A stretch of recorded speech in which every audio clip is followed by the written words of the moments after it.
Assalomu alaykum. Jamoat, bugun mana 15-aprel 2026-yil. Mana ikkinchisi qo'yilib bitdi, xudo xolasa endi. Balki endi quyish kerak. Tek shag'il jo'q bo'ldi taqdan. Shag'il jo'q bo'ldi ta. Shag'il jo'q bo'ldi.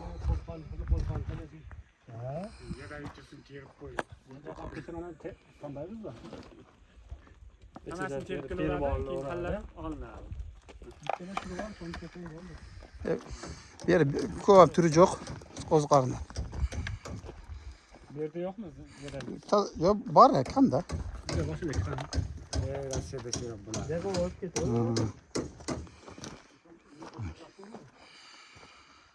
Mana buzol suvini ham qo'yib ketamiz, ichida qolib ketsin. Shunda ketaveradi, pоворot qo'yish kerak-ku. Bu sinaykan mana bu.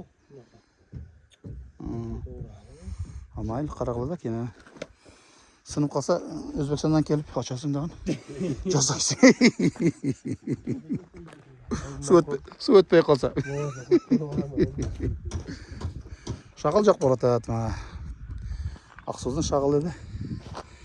Shag'illarni ham to'g'ib tashlabdi MCS.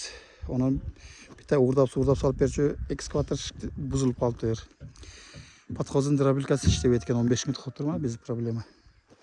Shu bo'ladi. Mana shag'il kelganda mana bugun bu etajni quyib tashladi.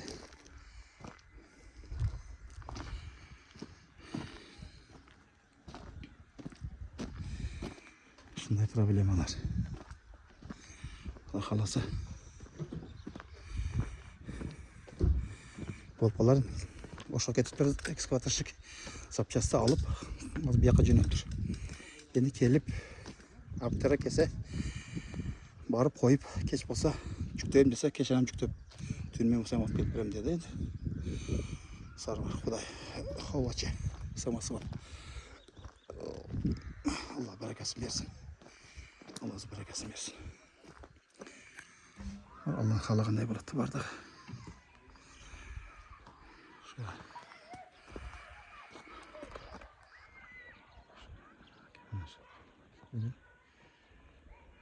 Shturmoy bergan bugun. Shturmoy.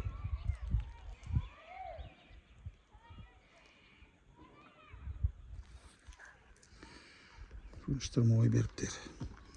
Bittan keyin o'tgan kuni Alloh xalqiday bo'ladi.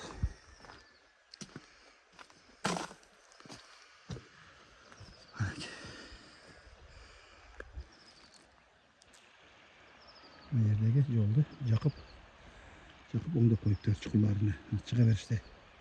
Shag'il solib nima qilib Alloh rozi bo'lsin. Yo'lingda ham so'rab.